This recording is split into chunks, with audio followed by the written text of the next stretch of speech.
Hey, welcome to the Mile High Podcast. So happy that you've joined us. If you're liking the content that we have, you're going to love our guest speaker who's coming to Mile High Church on April 26th. Coot Blackson is coming to speak about his great book, The Magic of Surrender. You can purchase tickets and be with us live by going to our website, and you can also join us via live stream. We hope you'll be with us. Thanks. So welcome.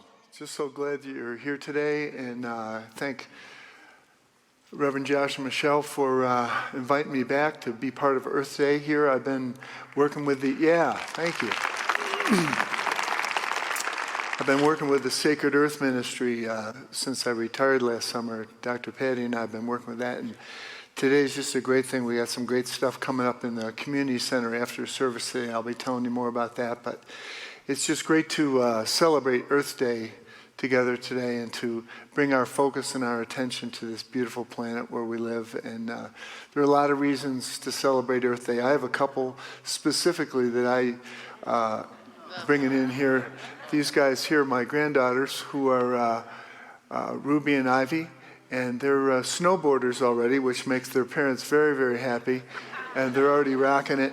And so they're looking for there to still be snow in the mountains as they grow up. So that means we got work to do to make that happen. So I just have to bring my updates from the grandkids to get that going. Yeah. So my talk title today is Moving Forward Together. And that's the thing for Earth Day, because even though we know that there are a lot of differences, a lot of things that we don't agree on, there's one thing that we all have in common, and that's this planet and sharing the resources on this planet. So that's where we bring our attention and our focus today, is moving forward together. And I love thinking back to the beginning of Earth Day. I remember it. I was in college in Earth Day. The Earth had just cooled then, and so. But there was a lot going on at that time. There was a lot of people protesting. There was a lot of sit-ins and teach-ins at college campuses, and there was a rising social awareness. There was a lot of awareness about the war in Vietnam, about the draft, about social change. There was just a lot of upheaval. And it was a very active time, and the consciousness was really being stirred up.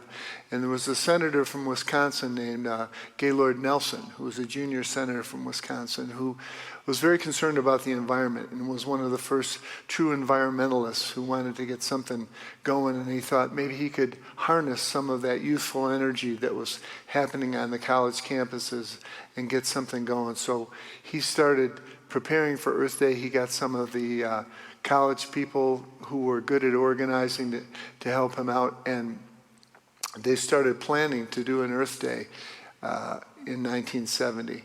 And some things were up. A lot was up in the street with people protesting, and also, and the environmental thing, he had been flying in a helicopter to survey a giant oil slick that had happened recently from an oil spill. And also, just the year before, just outside of Cleveland, the Cuyahoga River had caught on fire once again, and the fire raised 5 stories high before they got it put out. And it's really never good when a river catches on fire. It just is a sign that something is really wrong. So he felt that this was the time to kind of gather people together. So the first Earth Day was on April 22nd, 1970.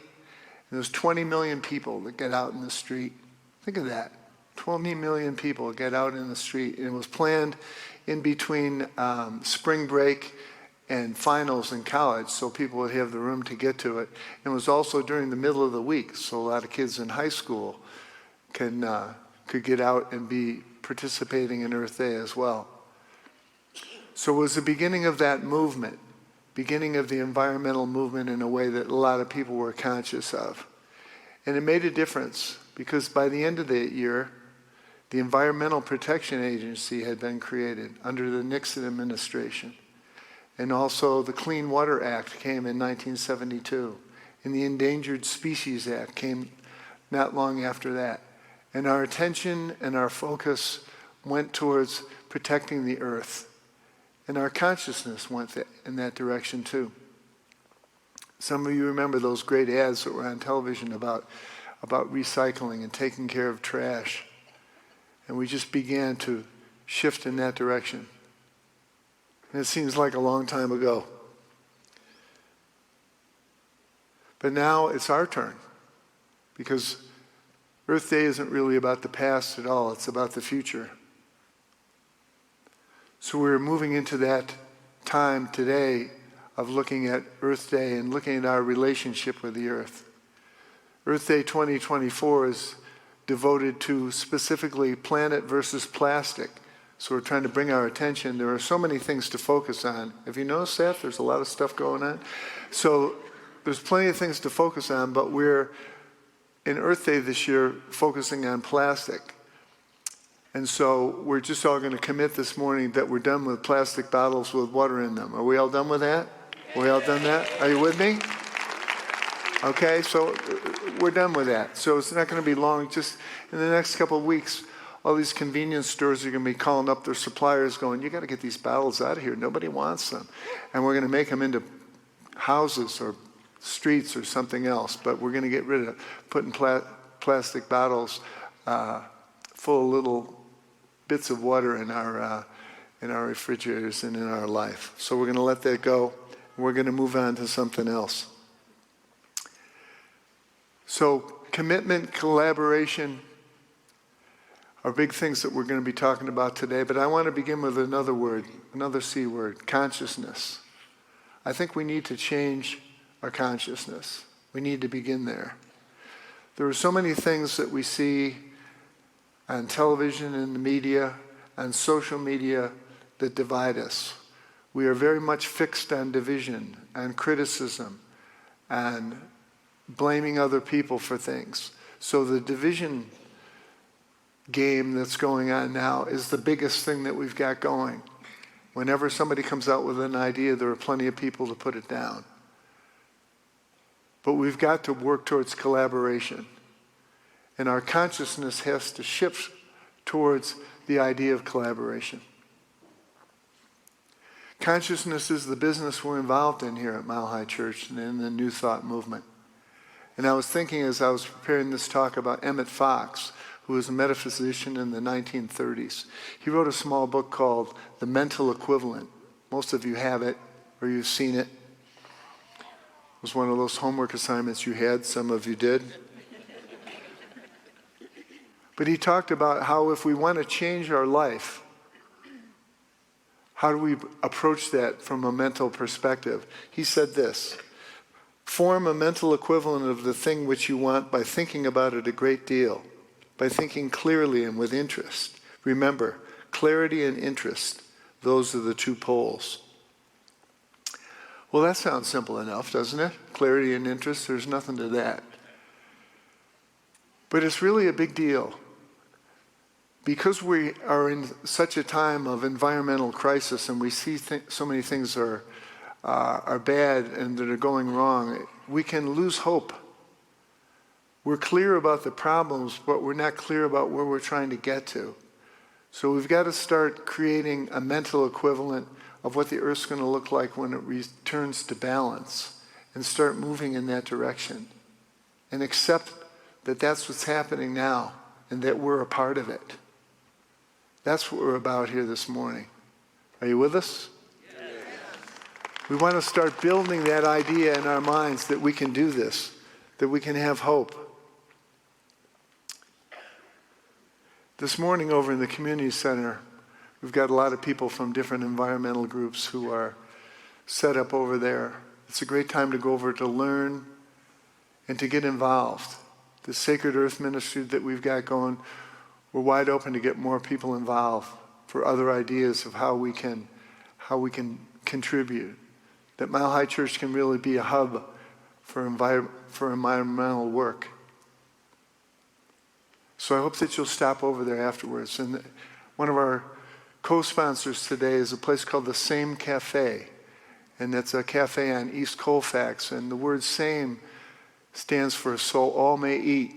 And they have a place where you can come in and get a meal no matter how much you pay for it, that it's available there. So I hope that you'll stop over and support them as well.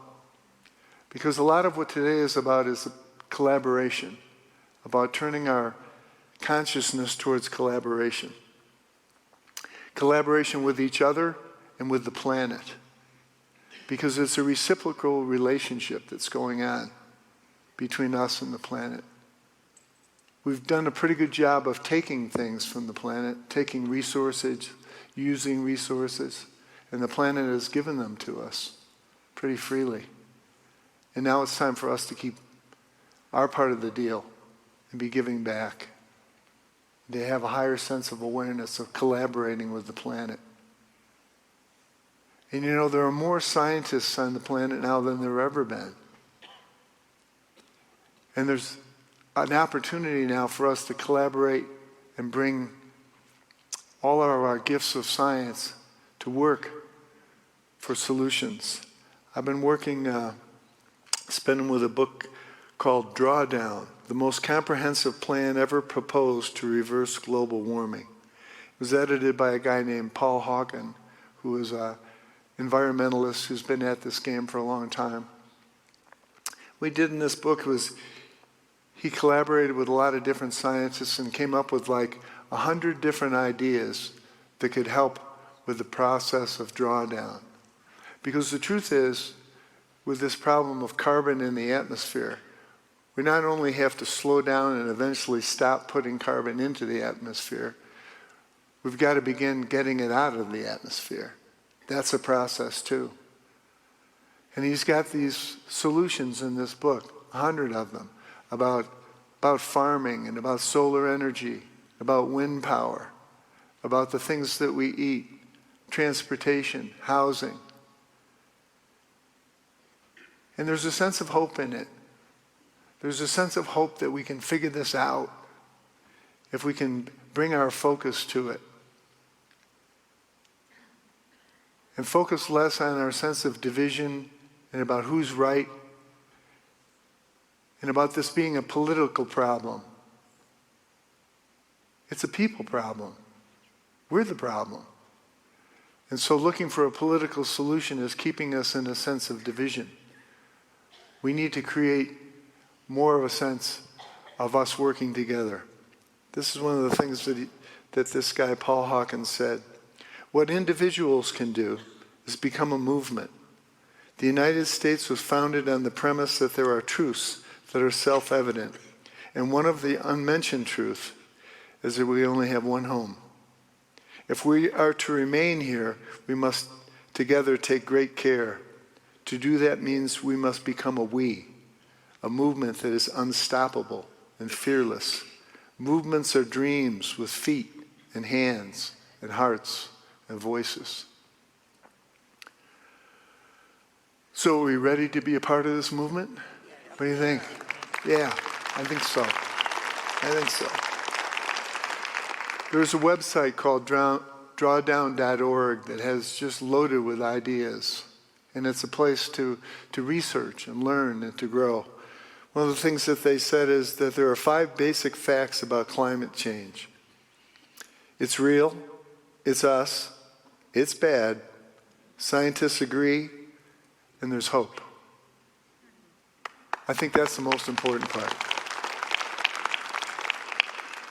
We can stop arguing about whether it's happening, and we can turn our focus towards creating a world that works for everybody, because most of the people who are most at effect of global warming and climate change are poor people who can't really do anything about it. And so the industrial nations like ours have to commit ourselves to doing this work. It's our time for that. So that's my last point today, is about commitment. About bringing a sense of commitment to this work. And it's about more than science and engineering. It's about heart. It's about love. It's about that reciprocal relationship between us and the earth in this amazing, amazing place where we live. At about the same time when Earth Day was being created, we were starting to see pictures come back from the Earth about the earth from outer space, Earthrise, the pale blue dot, the earth out in space. And it began to change our consciousness and for us to see that we are a pale blue dot floating in this incredible sea beyond our wildest dreams. We looked at the earth with no borders, with no flags, with no boundaries. It gave us an opportunity to see that we were all part of something, all of us. A bigger dream was unfolding through us.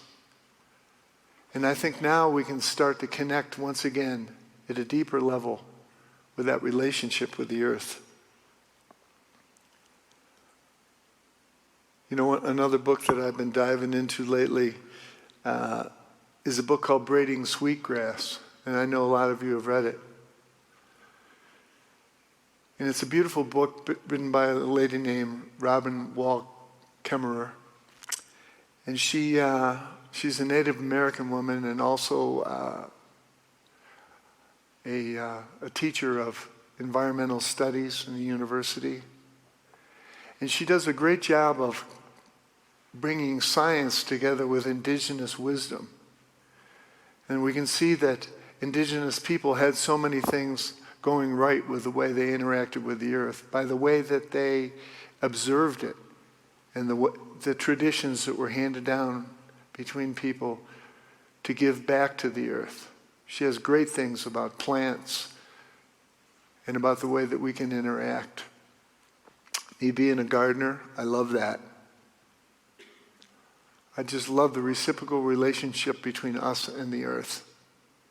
And another thing that really brought me into connection with this book is the indigenous tribe that she was a part of was located in upstate New York, near where I grew up. She talks about, here we go. She talks about Onondaga Lake, which was a lake outside of Syracuse. I grew up in a place called Oswego, which is about an hour from Syracuse. And we used to drive to Syracuse a lot, and we would go by this lake. And I remember my dad's a fisherman, and he would say, well, you can't fish in that lake anymore. You can't boat on it. You can't swim on it because the lake is dead. It's been dead for years. And she talks about that lake because her people lived around that lake.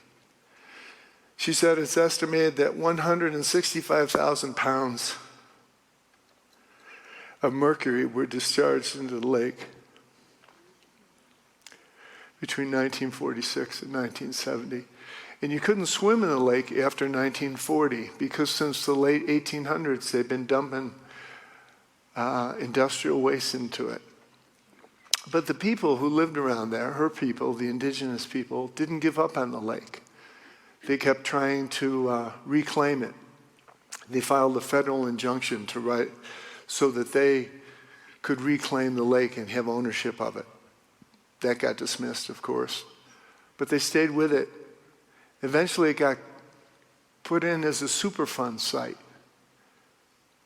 And a good deal of money got thrown at it from the federal government. And they've been working on it for a couple of decades now to clean up that lake. And I went online this week and looked up a local paper from upstate New York, and they said the lake is cleaner now than it's been in 100 years.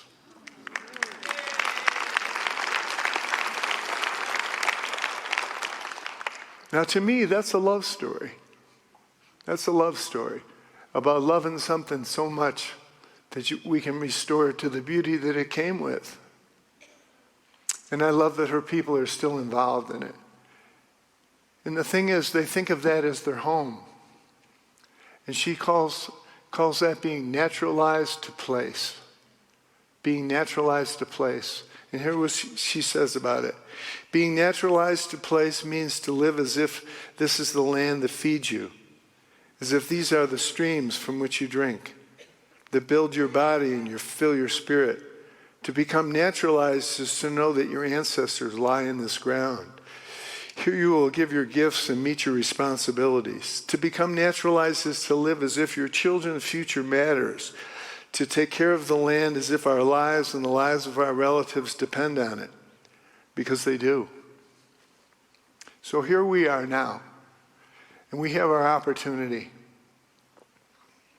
You know, Carl Jung said that crisis brings clarity. It shows us where we stand, who we are. And we are in a crisis. Make no mistake about that.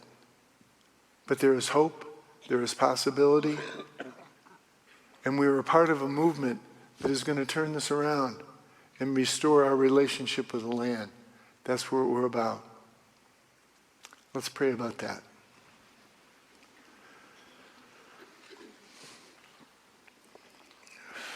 So we open right now to the possibility that lives within us.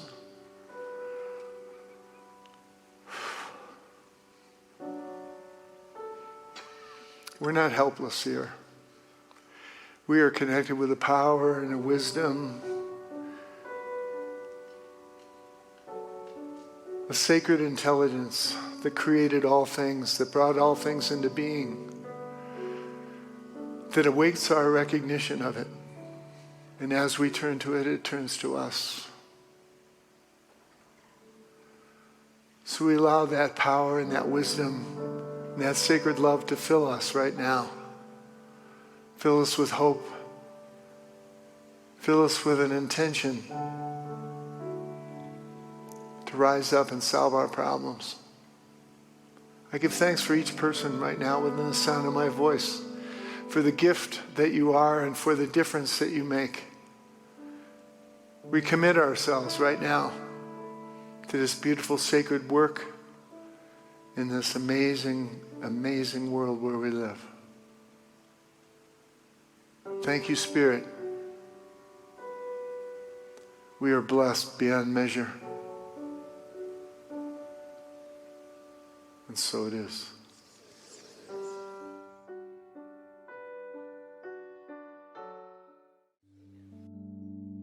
Thanks for listening to the Mile High Church podcast. This podcast is made possible by the generous contributions from listeners like you. To make a donation, please visit milehighchurch.org.